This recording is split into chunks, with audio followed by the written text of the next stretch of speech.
नमस्कार, स्वागत है आपका योर मनी में और मैं हूं आपके साथ दीपाली नंदा। एक बार फिर से हम योर मनी में आपको बताएंगे किस तरह से आप बचत के साथ साथ उस पर मोटा मुनाफा भी कमा सकते हैं और हम अपने दर्शकों के पोर्टफोलियोज पर भी चर्चा करेंगे। अगर आप भी योर मनी में अपना कोई सवाल पूछना चाहते हैं, अपना पोर्टफोलियो भेजना चाहते हैं तो आप हमें व्हाट्सएप कर सकते हैं। आपका सवाल आप हमें व्हाट्सएप करें 7045220000 पर। और साथ साथ आपको ये बताना चाहेंगे कि योर मनी इस वक्त फेसबुक और एक्स पर भी लाइव है। आप हमें यहाँ पर भी अपने सवाल भेज सकते हैं और हम कोशिश करेंगे कि ज़्यादा से ज़्यादा दर्शकों के सवाल हम अपने एक्सपर्ट से लें।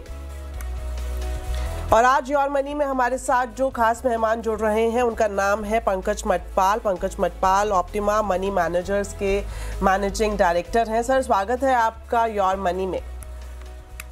Thank you very much Deepali ji, नमस्कार आपको। तो पंकज जी से बहुत बहुत शुक्रिया पंकज जी। तो पंकज जी से हम अपने दर्शकों के पोर्टफोलियो पर बातचीत करेंगे, लेकिन उससे पहले हर बार की तरह इस बार भी हमने काफ़ी इंटरेस्टिंग टॉपिक चुना है और ये टॉपिक ये है कि अगर आप इन्वेस्टमेंट करते हैं तो इसके लिए सही तरीका कौन सा है। खास तौर पर demat versus non demat mutual fund, कौन सा प्लेटफॉर्म है जहां पर आपको एक्सेसिबिलिटी ज़्यादा मिलती है, सुविधा ज़्यादा मिलती है और कहां पर आपको आपकी बचत पर ज़्यादा मुनाफा मिलता है। तो तमाम सवालों पर हम बातचीत करेंगे पंकज जी से। तो पंकज जी, सबसे पहले आपसे यही जानना चाहेंगे कि जैसे जैसे समय बीत रहा है, लोग ज़्यादातर जागरूक हो रहे हैं निवेश करने को लेकर और साथ ही साथ निवेश करने का तरीका भी अब बदल रहा है। ऐसे में दो प्लेटफॉर्म्स हैं, डीमेट नॉन डीमेट वर्सेस कहेंगे या फिर हम इसमें कहेंगे कि कंपटीशन है, किस तरह की सिनेरियो है, उस पर हम पूरी बातचीत करेंगे। लेकिन सबसे पहले आपसे यही जानना चाहेंगे, जब हम इन दोनों प्लेटफॉर्म्स की बात करते हैं सर,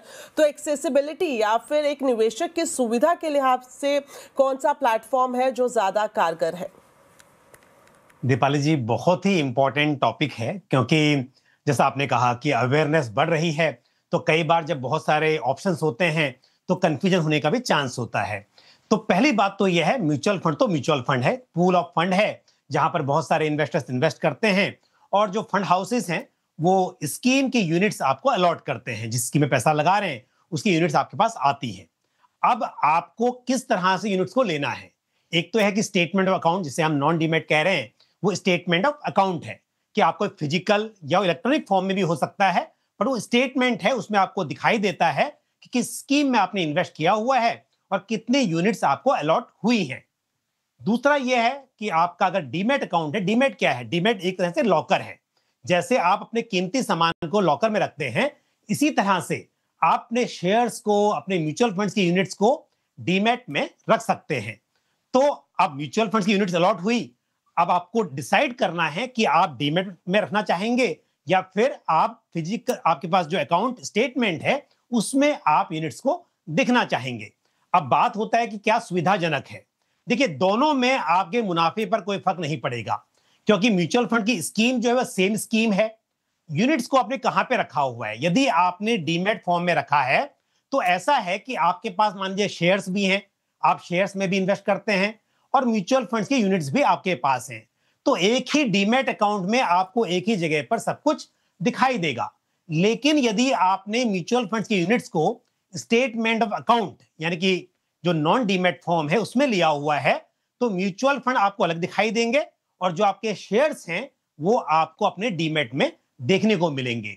तो ये फर्क है, बाकी इसके कोई ये नहीं है कि आपके जो उसका जो प्रॉफिट है उसमें फर्क होने वाला है।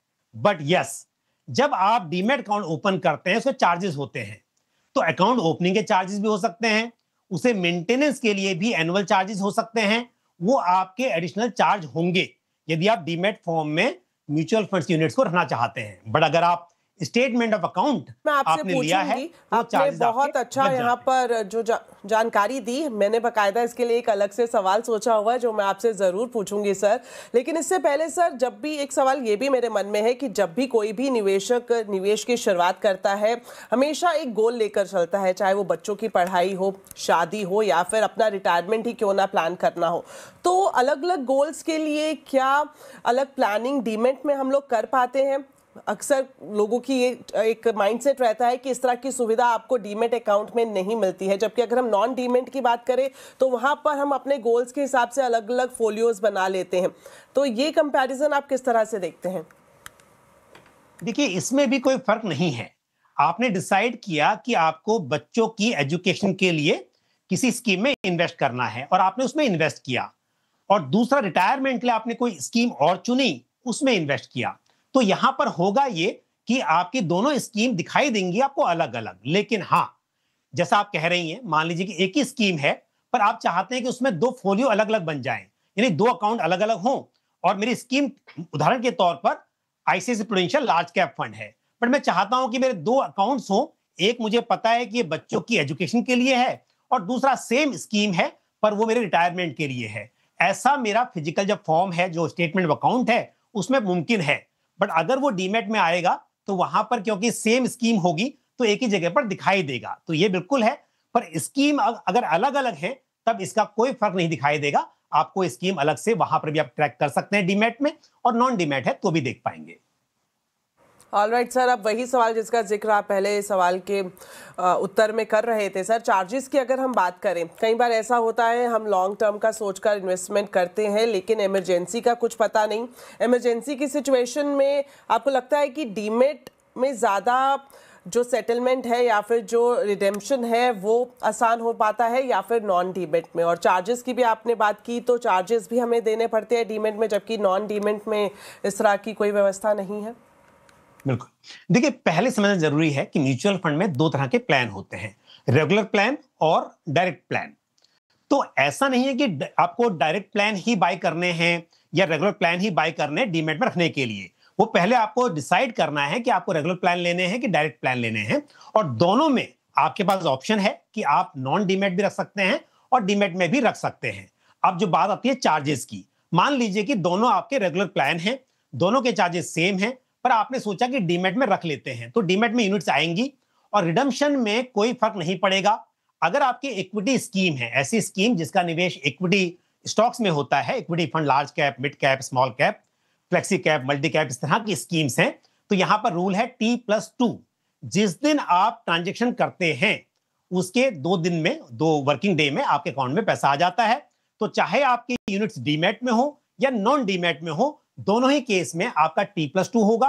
और यदि वो डेट फंड्स हैं तो उस केस में आपका T+1 होता है। और यानी कि आज आपने रिडम्पशन किया, मार्केट क्लोज होने से पहले, जो कट ऑफ टाइम है उससे पहले, 3 बजे से पहले आपने किया, तो नेक्स्ट डे आपके अकाउंट में पैसा आ जाता है। तो इसमें भी कोई अंतर नहीं है। बट एक बात जरूर कहूंगा कि आप जब स्विच करते हैं एक स्कीम से दूसरी स्कीम में, तो आपके जब नॉन डीमेट में होता है, यहां पर एक बड़ी सुविधा होती है। यदि सेम फंड हाउस, मान लीजिए उदाहरण के तौर पर एसबीआई का लार्ज कैप फंड है और आप लार्ज कैप से मिड कैप में स्विच कर रहे हैं, तो पैसा अकाउंट में नहीं आएगा और डायरेक्टली आपके एक स्कीम से दूसरी स्कीम में जा सकता है। बट अगर आपने यूनिट्स को डीमेट किया हुआ है, डीमेट फॉर्म में है, तो पहले पैसा आपके अकाउंट में आएगा, बैंक अकाउंट में, और वहां से री इन्वेस्ट होगा। तो ये एक बड़ा फर्क होता है। और इस फर्क में एक बात और बोलूंगा, जब आप एसटीपी करते हैं, सिस्टमेटिक ट्रांसफर प्लान, जो हम समझते हैं कि पैसा आपने रख दिया एक लिक्विड फंड में, अल्ट्रा शॉर्ट ड्यूरेशन फंड में, और वहां से आप टारगेट स्कीम जो है आपकी इक्विटी फंड जो है जिसमें आप करना चाहते हैं, वहां सिस्टमेटिकली ट्रांसफर होता है। यह सुविधा आपको डीमेट में नहीं मिलती है। तो यह बड़ा इंपॉर्टेंट पॉइंट है। बाकी तो एसआईपी कर सकते हैं, एसडब्ल्यूपी भी कर सकते हैं, पर एसटीपी करने में आपको डीमेट में दिक्कत होती है। इसके लिए वहां पर स्टेटमेंट ऑफ अकाउंट जो है, नॉन डीमेट फॉर्म जो है, वही बेहतर माना जा सकता है। और एक बात और मैं आपको बताना चाहूंगा, बहुत ही इंपॉर्टेंट दीपाली जी, शायद मैं कहना चाहिए कि कई बार ना ब्रोकर चेंज करना चाहते हो, आपका ब्रोकर जो है आपको सर्विस नहीं दे रहा है, आप सेटिस्फाइड नहीं हैं, अपना आप जो म्यूचुअल फंड डिस्ट्रीब्यूटर है वो चेंज करना चाहते हैं। ये नॉन डीमेट में आसान होता है, पर अगर डीमेट में है तो ये मुमकिन नहीं है। इसके लिए आपको पहले डीमेट से उसको रीमेट करना होगा और उसके बाद ही आपका जो डिस्ट्रीब्यूटर है, ब्रोकर है, वो चेंज हो पाएगा। तो इसके लिए ज्यादातर मुझे लगता है कि जो स्टेटमेंट ऑफ अकाउंट है वो सुविधा बेहतर है। बस ये है कि यदि म्यूचुअल फंड और शेयर में साथ में इन्वेस्ट करते हैं तो एक साथ देखना है, तब आपको डीमेट सही लगता है। बाकी सभी सुविधाओं के लिए नॉन डीमेट फॉर्म मेरे हिसाब से बेहतर माना जा सकता है। बिल्कुल सर, बहुत बढ़िया तरीके से आपने ये कंपैरिजन बताया सर। इसके अलावा सर क्या कुछ इस तरह का भी कंपैरिजन होता है कि इन्वेस्टमेंट पर रिटर्न किस प्लेटफॉर्म में आपको ज़्यादा या फिर बेहतर मिल सकता है? देखिए दीपाली, आपने अगर इन्वेस्ट किया हुआ एक स्कीम में, जैसे उदाहरण के तौर पर अगर मैं बोलता हूं कि एसबीआई लार्ज कैप फंड है या ICICI prudential large cap fund है, अब उसका जो परफॉर्मेंस है वो तो सेम ही रहेगी। आपने कहीं भी किया हो, चाहे आपने डीमेट में रखा है या नॉन डीमेट में है, इसका कोई फर्क नहीं है। फर्क इस बात का है कि डीमेट के जो चार्जेस आप पे कर रहे हैं, आपने डीमेट खोला हुआ है, अकाउंट खोला हुआ है, उस चार्जेस पे कर रहे हैं तो आपकी एडिशनल कॉस्ट हो रही है। अब यदि आप शेयर्स में इन्वेस्ट करते हैं, ऑलरेडी आपके पास में डीमेट अकाउंट है, तब तो कोई बात नहीं, क्योंकि आपने वो चार्जेस देने ही थे, अलग से कोई एडिशनल चार्ज ट्रांजेक्शन पे देना नहीं है। बट अगर आप सोच रहे हैं कि म्यूचुअल फंड में ही इन्वेस्ट करना है, उसके लिए मैं अकाउंट खोलूं डीमेट, तो मेरे हिसाब से उसकी जरूरत आपको नहीं है। बाकी फंड की जो परफॉर्मेंस है वो एक ही बात है, वो कहां आपने लिया है उससे फर्क नहीं पड़ता। जैसे हम कहें कि आपने मुंबई में आके बाय किया था या दिल्ली में आके बाय किया था, अल्टीमेटली एसबीआई म्यूचुअल फंड तो एसबीआई म्यूचुअल फंड ही रहेगा ना। तो ऐसे ही वो डीमेट में यूनिट्स आई आपकी या स्टेटमेंट ऑफ अकाउंट में है, उससे परफॉर्मेंस पर कोई फर्क नहीं पड़ेगा।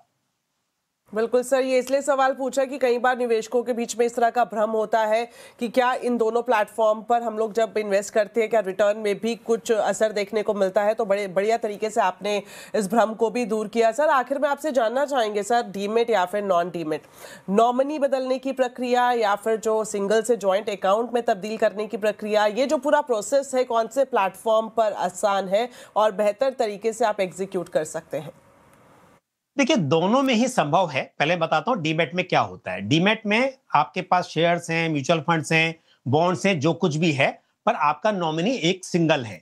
मतलब कि डीमेट में एक नॉमिनी होता है जो सभी कुछ, उसकी फिर डीमेट के अकाउंट के अंदर आपका जो कुछ भी है उन सब पर उस नॉमिनी का ही अधिकार है।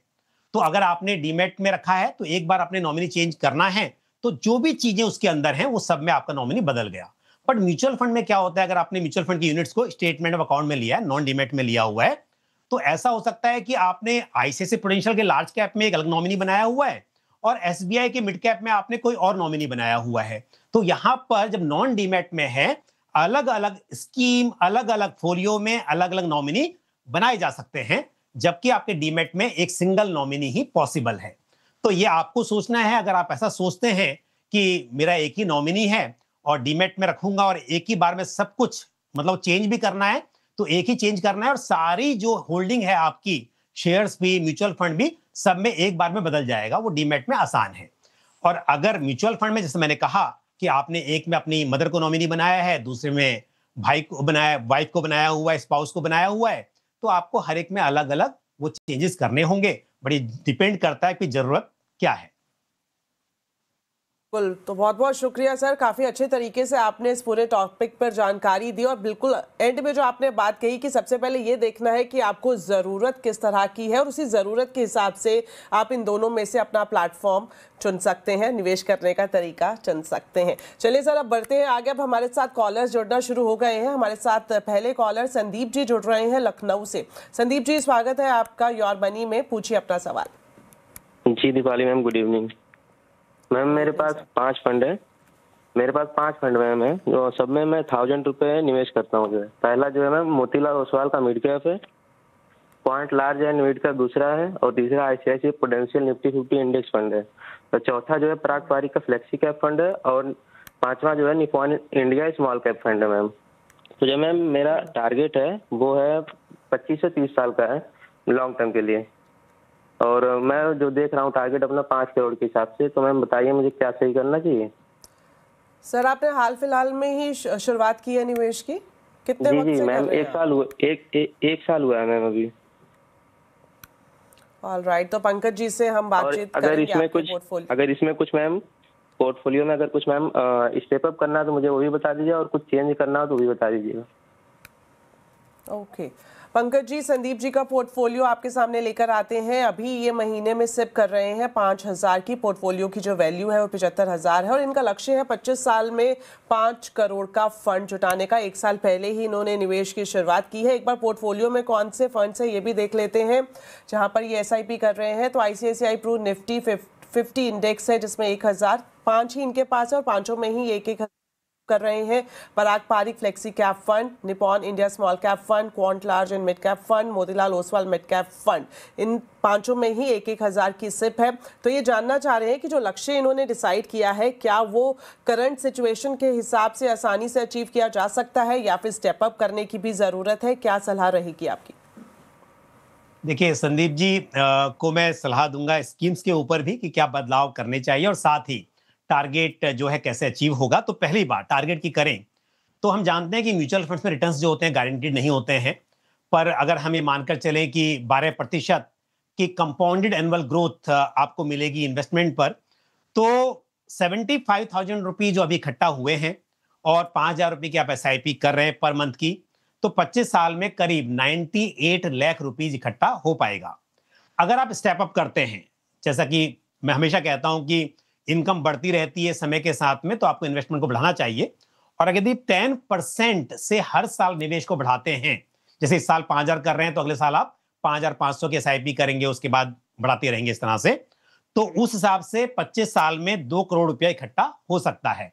लेकिन निराश मत होइए, आपका टारगेट 5 करोड़ का है, बट क्योंकि हम बात 25 साल की कर रहे हैं तो आपकी इनकम काफी बढ़ेगी। जब जब पैसा लमसम में आए, जब आपकी इनकम ज्यादा बढ़े, आप यदि सर्विस करते हैं तो प्रमोशन होगा तो बहुत ज्यादा उस वक्त ज्यादा बढ़ोतरी होगी आपकी सैलरी में, बिजनेस करते हैं तो भी कभी अच्छा ग्रोथ होती है। तो 25 साल में डेफिनेटली 5 करोड़ जुड़ाया जा सकता है, लेकिन अमाउंट आपको बढ़ाना होगा। बट मिनिमम 10% से तो आप स्टेप अप कर ही ले, ताकि आपके लिए आपका गोल अचीव करना आसान हो। अब बात करते हैं स्कीम्स की। स्कीम्स वैसे काफी हद तक सही हैं, बट एक स्कीम मैं आपको सजेस्ट करूंगा कि बदलनी चाहिए, और वो है quant large and mid cap fund. Quant large and mid cap fund में आप SIP रोक दें और उसको आप नई SIP शुरू करें, same category Bajaj Finserv large and mid cap fund, और बाकी के जो स्कीम चल रही हैं उन्हीं में आप बने रहें। और दूसरी बात एक और कहूंगा कि 5,000 के लिए आपने 5 स्कीम्स ऑलरेडी ली हुई हैं, अब और स्कीम बिल्कुल ऐड ना करें। जब भी पैसा बढ़ाना हो इन्हीं स्कीम में आप बढ़ाते रहें, वही आपके लिए अच्छा होगा। All the best to you.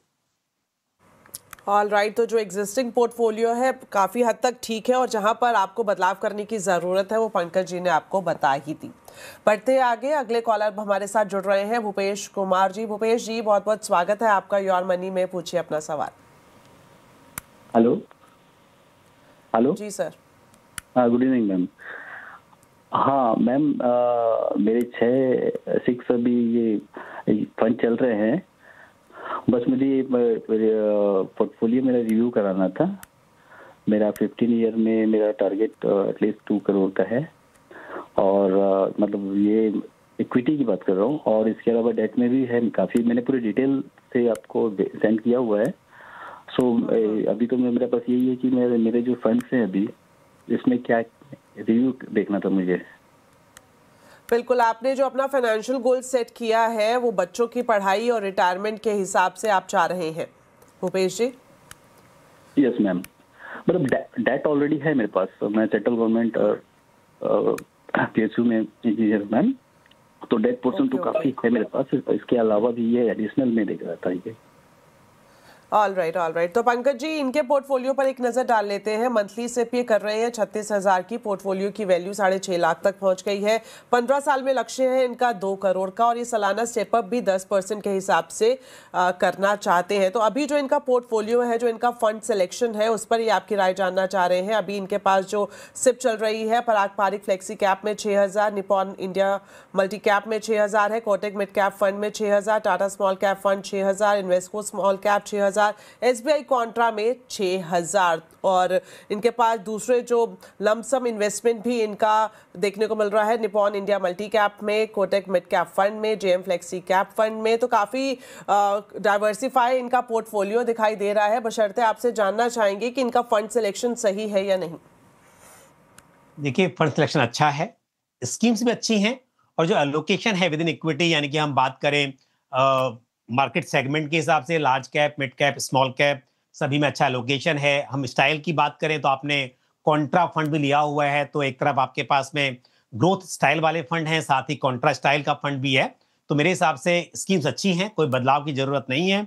जहां तक टारगेट का सवाल है, वो भी मुझे अचीव होता हुआ दिखाई दे रहा है, क्योंकि ऑलरेडी आप पैसा इकट्ठा कर चुके हैं कुछ, और फिर आपकी जो SIP अमाउंट है उसमें भी हम देखें तो 36,000 की SIP प्लस आपने ये भी कहा है कि जो सुकन्या समृद्धि योजना में आप इन्वेस्ट कर रहे थे 12,500 रुपया, उसमें से भी अभी 5,000 रुपया आपने वहां इन्वेस्टमेंट कम कर दिया और म्यूचुअल फंड में बढ़ा दिया। तो यदि उसको भी पकड़ के चले 6,000 को, तो 42,000 रुपए की SIP हो जाती है। तो रिटायरमेंट के हिसाब से जो आप बात कह रहे हैं, उस वक्त मैं 15 साल की बात करूं तो करीब करीब 3 करोड़ 83 लाख रुपीस इकट्ठा हो सकता है। बट डिपेंड करेगा कि बीच में जो आपने कहा है कि बच्चों की के लिए एजुकेशन के लिए पैसे जरूरत पड़ेगी आपको 5 साल के बाद, फिर 10 साल के बाद, उस वक्त कितना पैसा आप निकालेंगे उस पर डिपेंड करेगा कि लास्ट में कितना बचेगा। बट फिर भी आपने जो एडिशनल इंफॉर्मेशन दी है कि PF में आपका इन्वेस्टमेंट है, प्लस आपने जो दूसरे चीजें हैं आपके पास में 2 करोड़ की आप रिटायरमेंट के वक्त एक्सपेक्ट कर रहे हैं, तो मुझे उम्मीद है कि आपके तीनों गोल जो हैं वो पूरे हो जाएंगे। स्कीम्स अच्छी हैं और जब जब पैसा आपके पास अवेलेबल हो तब आप इनमें टॉपअप करते रहिए। अपने स्पेशल शो में हम लगातार अपने दर्शकों के पोर्टफोलियोज पर बातचीत कर रहे हैं पंकज मटपाल जी के साथ। एक बार फिर से ये सिलसिला आगे बढ़ाते हैं और अब ईमेल के जरिए जिन दर्शकों ने अपने सवाल हम तक पहुंचाए हैं उनके सवाल हम लेंगे। अब हम जो सवाल ले रहे हैं वो सुब्रत सिन्हा जी का है। इनकी उम्र 37 साल है, मंथली सिप अभी 25,000 की कर रहे हैं। पोर्टफोलियो की वैल्यू की बात करें तो करीब करीब 5.5 लाख है। और इनका जो सवाल है सर, ये अपने रिटायरमेंट को लेकर निवेश करना चाह रहे हैं और ये चाहते हैं कि आप इनके पोर्टफोलियो को रिव्यू करें, खास तौर पर जो फंड सिलेक्शन है वो सही है या नहीं। एक नज़र इनके पोर्टफोलियो पर हम डाल लेते हैं। SBI large and mid cap fund 6,000 और इसके अलावा अगर हम Mirae asset large and mid cap की बात करें तो ये भी यहाँ पर 5,000 का सिप कर रहे हैं। निपॉन इंडिया स्मॉल कैप में 2,000 है। इसके अलावा Parag Parikh flexi cap 4,000, quant multi cap fund 4,000, PGIM mid cap fund में भी 4,000 का सिप इनका जारी है। तो क्या इनका जो फंड सिलेक्शन है सर वो सही है और जो ये अपना एक टारगेट लेकर चल रहे हैं रिटायरमेंट के हिसाब से, वो अचीव हो पाएगा इसके जरिए? देखिए, पहली बात तो ये कि 37 इयर्स की एज है तो काफ़ी समय है रिटायरमेंट का। हम अगर 58-60 इयर्स की एज मानकर चलें तो टाइम है इनके पास में, तो कोई दिक्कत नहीं है, अच्छा खासा पैसा बना सकते हैं। बस डिसिप्लिन की ज़रूरत है और जो मैं कहता हूँ हमेशा कि पैसे की वैल्यू कम होती रहती है समय के साथ में, तो आपको निवेश को बढ़ाते रहना चाहिए।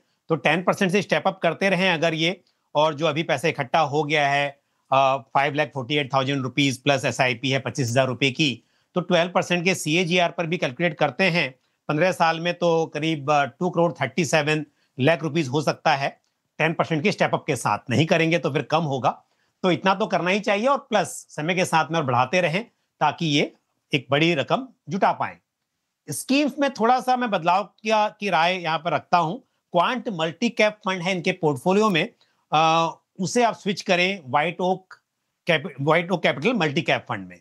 साथ ही PGIM India mid cap fund है, उसमें से भी निकलकर आप HDFC मिड कैप फंड में अगर स्विच कर लें तो ये बेहतर रहेगा। तो 2 स्कीम में आपको बदलाव करना चाहिए, बाकी जो स्कीम्स हैं उसमें कंटिन्यू करें और ये स्कीम ऐड करने के बाद जो नया पोर्टफोलियो बनेगा, अगर आपको आगे कुछ बढ़ाना हो, किसी में टॉपअप करना हो, तो इन्हीं सभी स्कीम्स में किया जा सकता है। ऑल राइट सर, अब शो में वक्त कम बचा है और आखिर में हम आपसे जानना चाहेंगे टॉप 4 फंड्स आपकी तरफ से। ICICI प्रूडेंशियल का value fund, HDFC flexi cap fund, white okay capital mid cap fund और Motilal Oswal small cap fund, ये 4 फंड्स के साथ में लॉन्ग टर्म पोर्टफोलियो बनाया जा सकता है। ऑल राइट, तो अगर आप लॉन्ग टर्म विजन के साथ इन्वेस्टमेंट करने की सोच रहे हैं तो पंकज जी की तरफ से जो आज आपको टॉप 4 फंड सुझाए गए हैं, एक बार हम भी रिकैप कर देते हैं। ICICI prudential value fund, HDFC flexi cap fund, white okay capital mid cap fund और Motilal Oswal small cap fund अपने पोर्टफोलियो में आप ऐड ऑन कर सकते हैं। सर बहुत बहुत शुक्रिया, आज आपने हमारे शो के लिए वक्त निकाला और दर्शकों के पोर्टफोलियोज पर बातचीत की। Thank you so much. साथ ही हम अपने सभी दर्शकों का भी शुक्रिया कहना चाहेंगे। इसी तरह से आप अपने निवेश से जुड़े सवाल हमें भेजते रहें, हम कोशिश करेंगे ज़्यादा से ज़्यादा सवालों के जवाब अपने एक्सपर्ट से लेने की। फिलहाल के लिए इतना ही, दीजिए इजाज़त, नमस्कार।